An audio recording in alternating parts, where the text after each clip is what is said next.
ఇప్పుడేం వెరైటీ అమ్మా? బజ్జీలు వేస్తాను, వంకాయ బజ్జీ. ఇలాగా అన్ని సన్న సన్నగా పువ్వుల కింద కట్ చేసుకున్నాను వంకాయని. ఉప్పు పసుపు వేసి ఫస్ట్ ఇవి ముంచుకున్నాను, అంటే నానబెట్టుకున్నాను. తర్వాత కడుక్కున్నాను, ఇప్పుడే కడిగాను. ఇప్పుడు శనగపిండి, కార్న్ ఫ్లోర్ మనకి ఎంత క్వాంటిటీ తగ్గట్టు తీసుకొని చక్కగా ఇలాగా గుత్తు బజ్జీ చక్కగా కార్న్ ఫ్లోర్ బజ్జీ శనగపిండితో వేసేస్తుంది. తర్వాత సాల్ట్, ఓకే. తర్వాత కొంచెం కారం లైట్గా, ఓకే. తర్వాత పసుపు, కొంచెం అల్లం పేస్ట్, ఓన్లీ అల్లమే, వెల్లుల్లి లేదు అందులో. కొంచెం ఏదో టేస్ట్ బాగుంటుందని. ఇప్పుడు ఇవన్నీ బాగా మిక్స్ చేసుకోవాలి. ఇప్పుడు వాటర్ వేసుకుంటున్నాను. అలాగే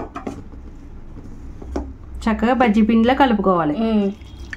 ఇప్పుడు వంకాయని ఇలా వాటర్ లేకుండా చక్కగా ఇలా నీట్గా దులిపేసుకొని తీసుకోవాలండి. ఇప్పుడు ఇక్కడ పిండి అయితే చక్కగా కలిపేసుకుంది మాదు. ఇప్పుడు ఇది ఇందులో వేసేస్తున్నాను నేను. బాగా పట్టించేస్తుంది, లోపలికి మొత్తం పట్టే లెక్క కలుపుకోవాలి. గుత్తు ఫ్లవర్ బజ్జీ ఏమోది, గుత్తు వంకాయ ఫ్లవర్ బజ్జీలా ఉంది మాది. అది చక్కగా కమలంలాగా ఇడ్చుకొని మొత్తం అలాగా కలిపేసుకొని చక్కగా ఇప్పుడు బజ్జీ అందులో వేసేయాలండి. ఇక్కడ ఆయిల్ ఆల్రెడీ కాగిపోయింది మనకి.